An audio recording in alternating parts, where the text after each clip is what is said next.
Welcome to Answers from Within. From the author of the All-Knowing Diary, Mind Lies into Truths that will set you free.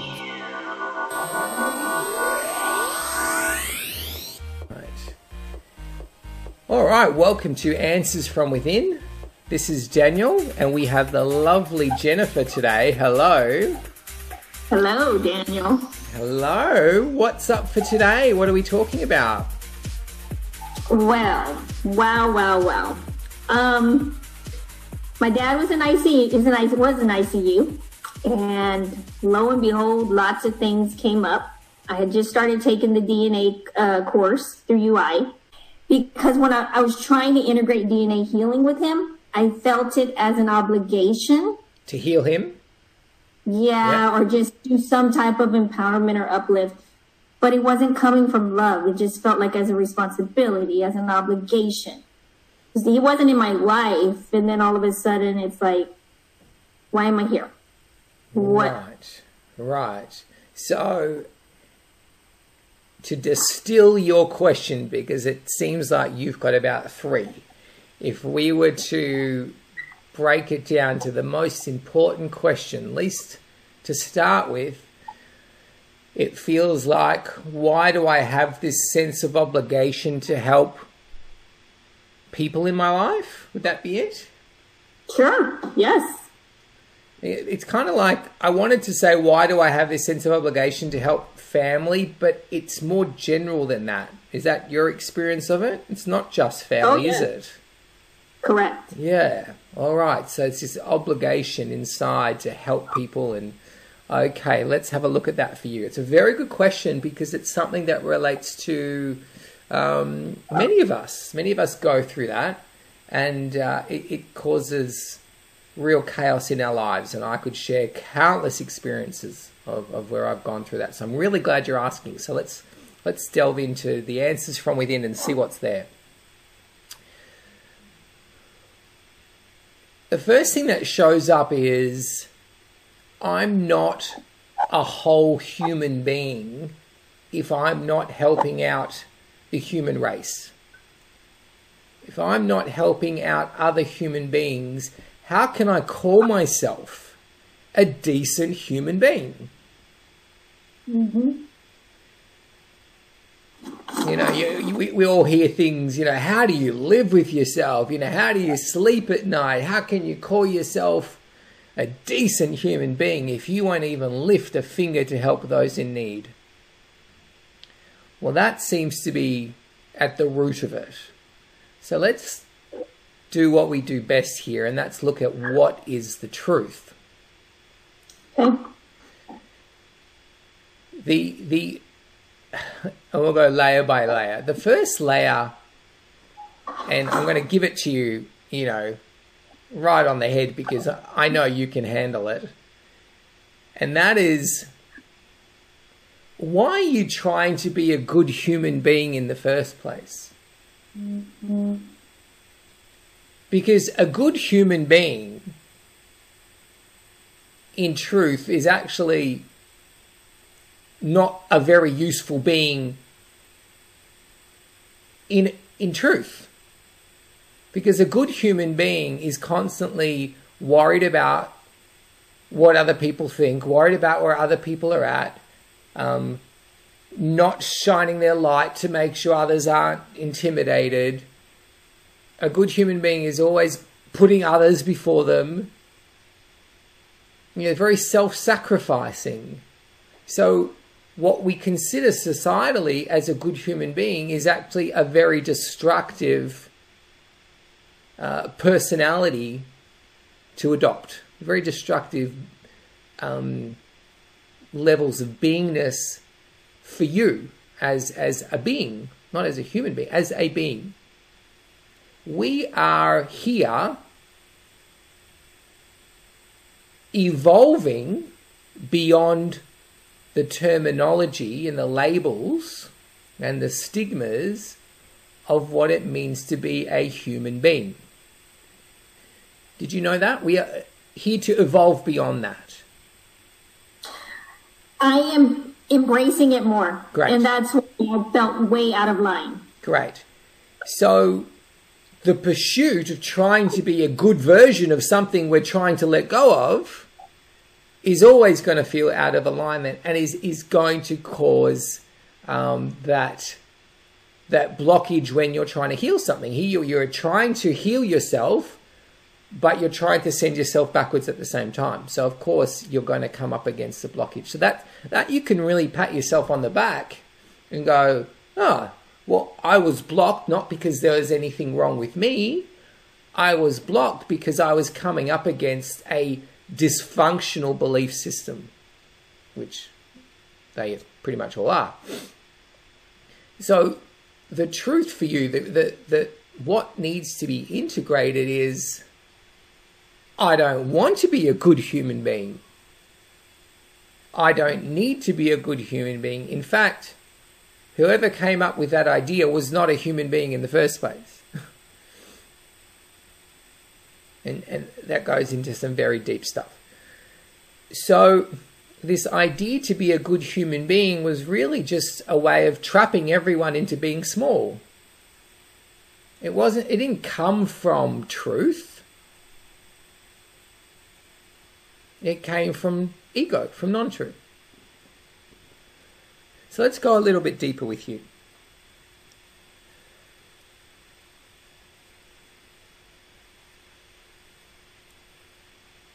It's okay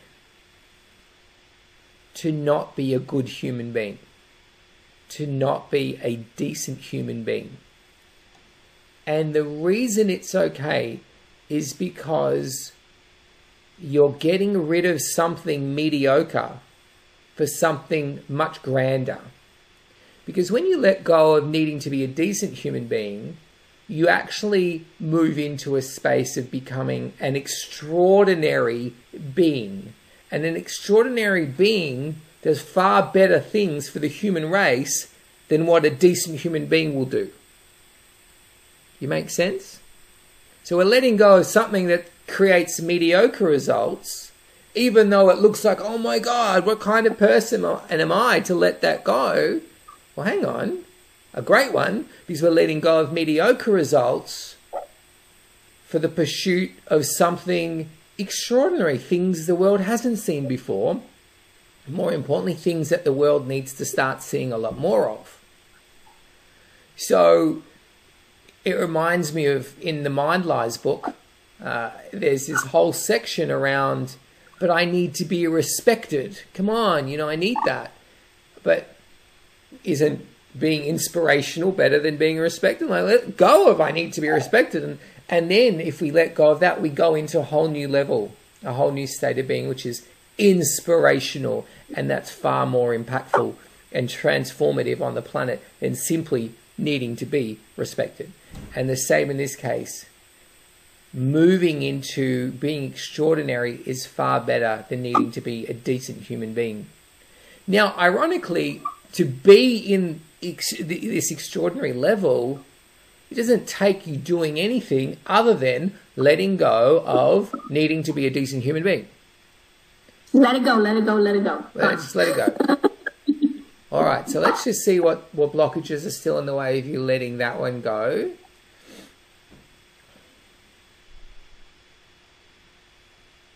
Okay, the next blockage is but others need me to be a decent human being.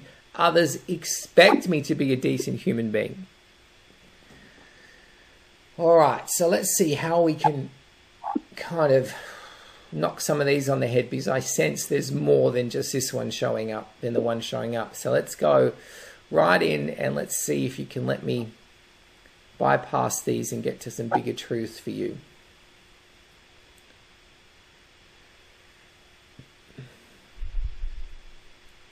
Okay, what it feels like you need to know is this. You don't owe anyone. You don't need to be here. You're helping out because that's what your brilliant light is capable of doing. That's it. No owing, no needing, just because that's what you are. You just being here, a brilliant light is enough. How does that feel? Feels home. Feels good. Just okay. Okay, good. All right, just needed to say it in the right way for you.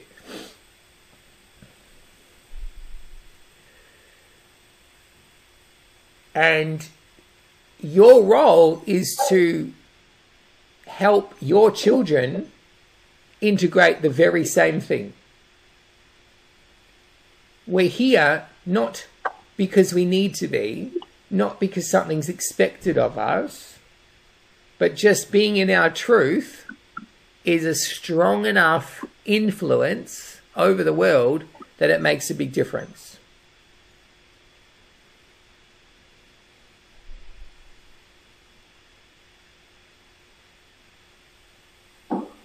Now, a lot of the time, there are people in our lives, certain family members, that if you go in there to try and help out in the way that you're helping, you're actually doing more damage. Because where you're at in your light and where they're at, they're just not able to allow in the level of truth that you're capable of bringing. And it puts them into this complete state of flux. It's like it's too much. Mm-hmm. So, and I'm saying that to have you be aware of, it's not always in their highest good that you help everyone. I remember I was eating breakfast at this market one day, and there was this commotion at the other table. And this woman just starts slapping her husband in the face. And I'm like, oh, must be some kind of Italian greeting. You know, I haven't seen this. This must be, I haven't, you know, this is. And then as I watched it, it was like, he just slid from sitting up on his chair, slid right underneath the table. He was completely unconscious. And, oh my gosh, so she had actually been slapping him to wake him up. He had just passed out like that. And in that moment, I was about to go in and help and see what I could do to you know, bring him back from where he was. And his higher self just came and just went, no, stay away from this. This is not for you to be involved in. This is meant to happen. Don't interfere in it. Leave it alone.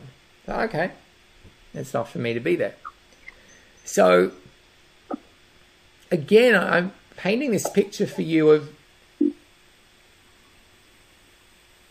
it's not necessarily your role to intervene. So just it's like, let it go. Just because you can help yourself, just because you can help your family, doesn't mean you're here to help everyone. A lot of people don't want help. Even if they say they want help. I've had a couple of people ring up on this Answers from Within saying they want help. And when you go in to help them, they are blocked. Don't want to hear a word. But that's not you. So let's go a bit deeper with you. There's still a little bit more in there.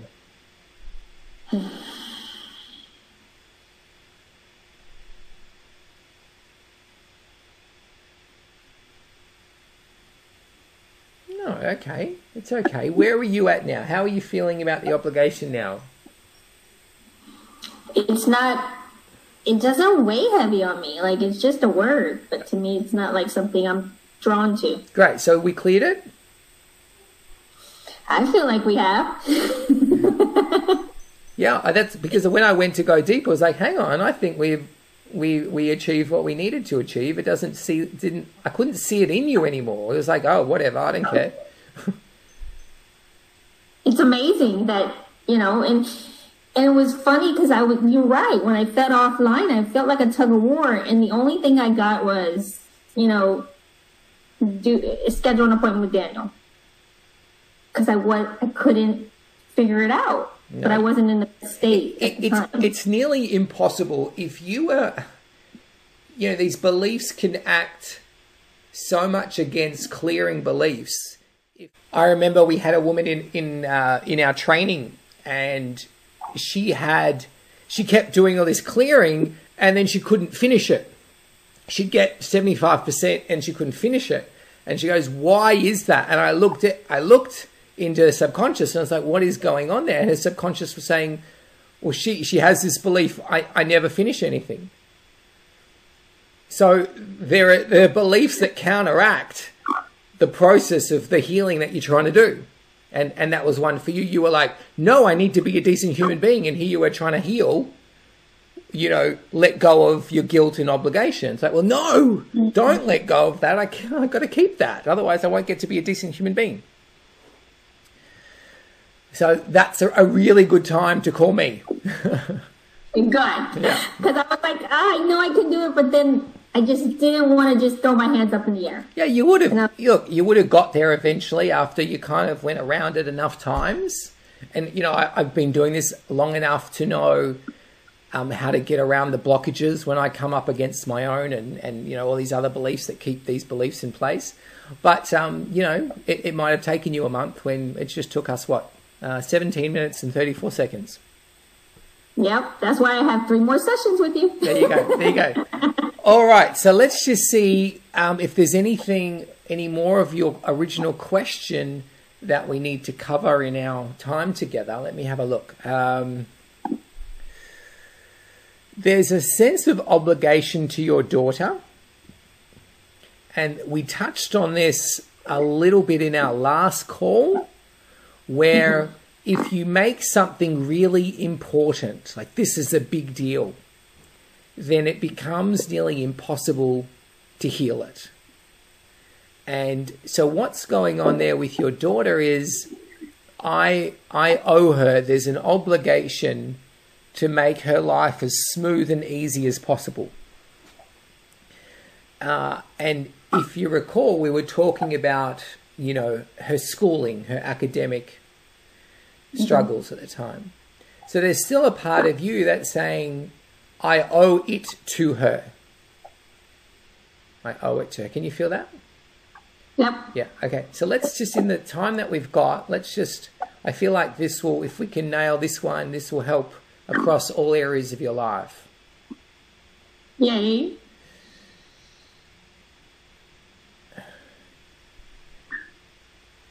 Now, O's a funny word because it's very misleading and it keeps us stuck in very old patterns. So I'm going to rework this with you. You have a role which is different to owing. All right? If you were to ask your daughter, and I'll ask her now, does mummy owe you anything?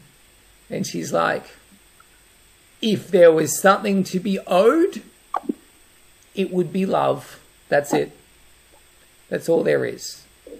But to owe love isn't an accurate, truthful way to describe it. To love is an honor, isn't it? To love your child is a gift. To have that in you and then to be able to express it, that's anything but an owing, right? It's like owing money, that's not fun. But giving that love, you wouldn't put it in the same category as owing, would you?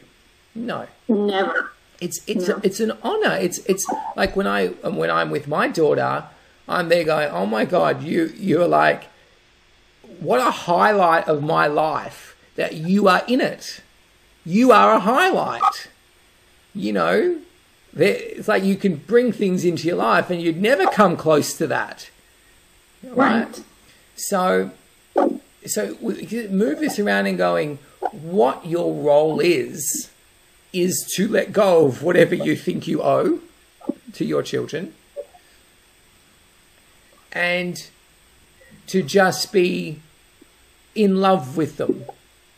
Because when you're in love with them and you're no longer owing, you create a very, very beautiful space where they can exist in their own truth.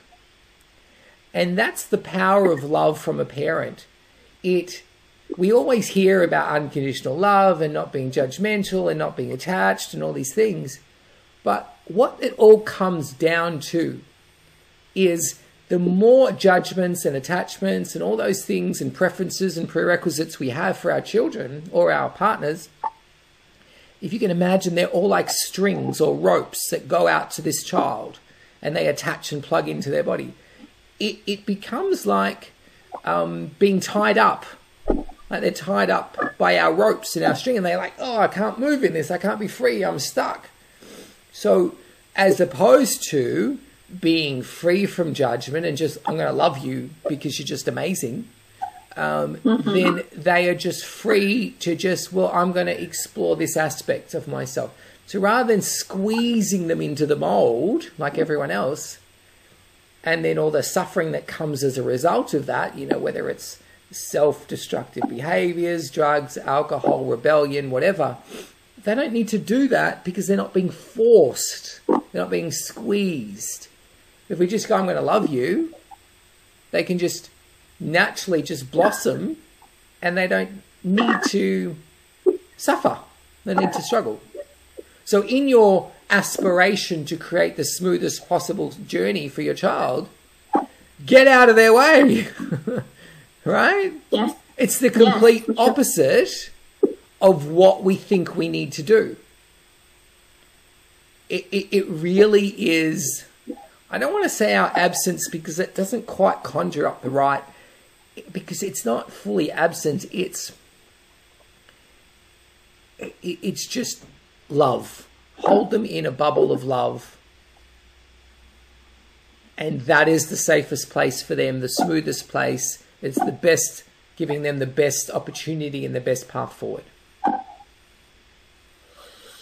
Wow. I like that bubble of love. It just resonated like beyond belief. Yeah. And for you, hold it for yourself. Yes. Very, very importantly, if you want to be able to hold it for your children. I mean, and you look at it, that's what they do for us. They just, all they have is this space of love for us, don't they? They don't ever come in and go, oh, look, Dad, you know, you're missing some hair. I'm not going to love you as much, you know, or you've got some grey hair. I don't think you're as attractive anymore. I don't think, you know, people are going to like you anymore. You know, they don't ever do stuff like that. They just come in and go, oh, look, you've got, you know, you're not as young as you used to look, but there's no judgment. It's just, but I still love you exactly the same now as I did, you know, whenever before that.